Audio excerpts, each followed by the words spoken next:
आज के चैनल के कार्यक्रम सुपर 30 में आपका स्वागत है। इस कार्यक्रम में हम आपको देश दुनिया की 30 बड़ी खबरें बताएंगे। तो नजर डालते हैं अभी तक की 30 बड़ी खबरों पर। बिहार में गिरफ्तार आरोपी ने पुलिस कर्मियों पर चलाई गोली, जवाबी कार्यवाही में हुआ घायल। हत्या के मामले में संलिप्त है आरोपी ने हिरासत से भागने का किया था प्रयास। राजनाथ सिंह ने आंद्रे बेलोसोव से की मुलाकात। रक्षा मंत्री राजनाथ सिंह ने चीन के किंगदाओ में एससीओ रक्षा मंत्रियों की बैठक के मौके पर की मुलाकात। भारत रूस मैत्री पर की बातचीत। रुद्रप्रयाग जिले के घोलथीर में 18 सीटर बस के अलकनंदा नदी में गिरने से हुई एक की मौत, 7 हुए घायल। बचाव अभियान के लिए एसडीआरएफ, पुलिस और प्रशासन की टीमें मौके पर मौजूद। धर्मेंद्र प्रधान को मोदी ने दी जन्मदिन की बधाई। भारत के शिक्षा क्षेत्र में सुधार, अनुसंधान और नवाचार पर ध्यान केंद्रित करने की दिशा में उनके प्रयास की सराहना। एससीओ रक्षा मंत्रियों की बैठक में रक्षा मंत्री राजनाथ सिंह ने कहा, कोविड-19 महामारी ने यह तथ्य उजागर कर दिया है कि महामारी कोई सीमा नहीं मानती और जब तक सुरक्षित नहीं हो जाते तब तक कोई सुरक्षित नहीं है। अफगानिस्तान पर बोले राजनाथ, भारत अफगानिस्तान में शांति, सुरक्षा और स्थिरता के समर्थन में अपनी नीति में सुसंगत और दृढ़ रहा। अफगानिस्तान के सबसे बड़े क्षेत्रीय विकास भागीदार के रूप में भारत अफगान लोगों के लिए क्षमता निर्माण पहलों को लागू करना जारी रखता है। राष्ट्रपति ट्रंप ने पीएम मोदी की तारीफ करते हुए कहा कि वे एक काफी अच्छे इंसान हैं। वे उन्हें अपना बेहतरीन दोस्त भी मानते हैं। मोदी को बताया वैश्विक नेता। नौसेना मुख्यालय में काम करने वाला क्लर्क गिरफ्तार, पाकिस्तान के लिए जासूसी का आरोप। भारतीय पाकिस्तान की खुफिया एजेंसी आईएसआई के लिए करता था जासूसी। सेंट जॉन द बैप्टिस्ट समारोह में 10 लोगों की गई जान। मैक्सिको के गुआनाजुआटो में आयोजित सेंट जॉन द बैप्टिस्ट समारोह में हमलावरों ने 10 लोगों को उतारा मौत के घाट। मंगलुरु में आर्थिक तंगी से परेशान युवक ने खुद को किया मौत के हवाले। युवक ने अपने घर में फंदा लगाकर दी जान। मृतक की पहचान निखिल पुजारी के रूप में हुई। नाइजीरिया में बंदूकधारियों ने 14 सैनिकों को उतारा मौत के घाट। उत्तर मध्य नाइजीर राज्य में सैकड़ों बंदूकधारियों के साथ संघर्ष में 14 सैनिक मारे गए, सेना के प्रवक्ता ने दी जानकारी। ट्रंप ने भारत पाकिस्तान युद्ध रुकवाने का किया फिर से दावा। अमेरिकी राष्ट्रपति डोनाल्ड ट्रंप ने बुधवार को फिर से दावा कर कहा, उन्होंने भारत और पाकिस्तान के बीच युद्ध रुकवा दिया है और दोनों देशों से कहा कि यदि वे लड़ाई जारी रखेंगे तो अमेरिका उनके साथ व्यापार नहीं करेगा।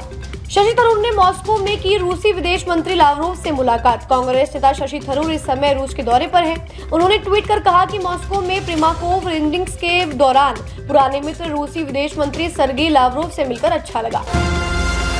खत्म हो गया युद्ध, अगले हफ्ते ईरान से करेंगे बातचीत। अमेरिकी राष्ट्रपति ट्रंप ने कहा कि अमेरिका और ईरान के अधिकारी अगले सप्ताह बातचीत करेंगे, जिससे इजरायल और तेहरान के बीच हालिया संघर्ष के कारण बाधित हुई वार्ता बहाल होगी।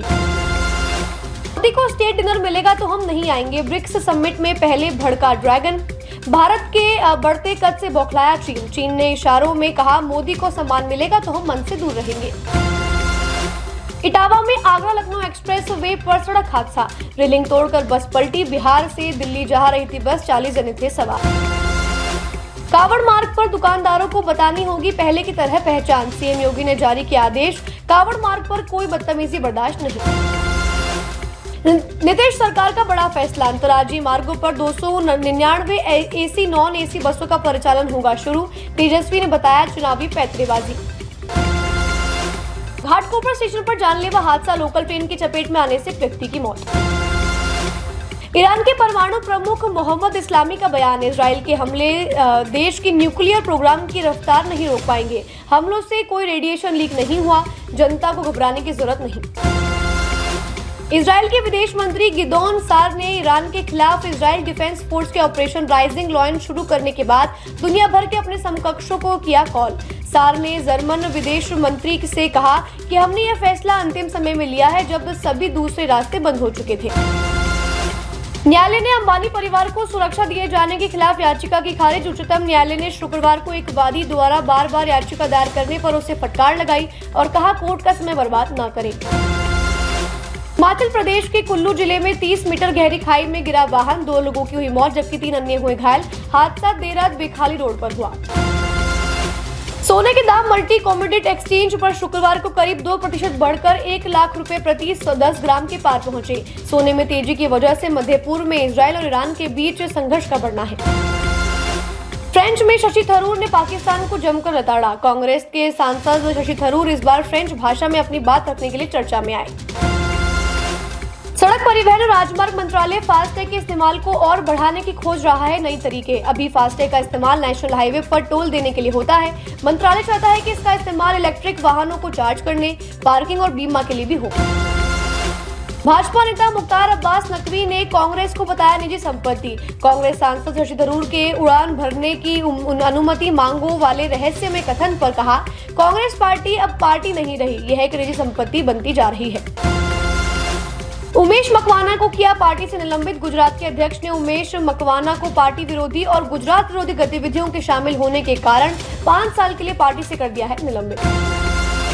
केंद्रीय गृह मंत्री अमित शाह ने कहा, जहां तक देश का सवाल है, भाषा सिर्फ संवाद का माध्यम नहीं, ये राष्ट्र की आत्मा है। भाषाओं को जीवित रखना और उन्हें समृद्ध करना महत्वपूर्ण है।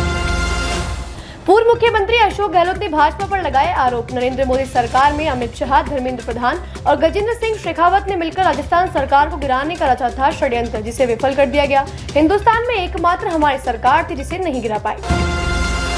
सुपर 30 में आज के लिए बस इतना ही। कल फिर होगी आपसे मुलाकात, तब तक के लिए दीजिए इजाजत। नमस्कार।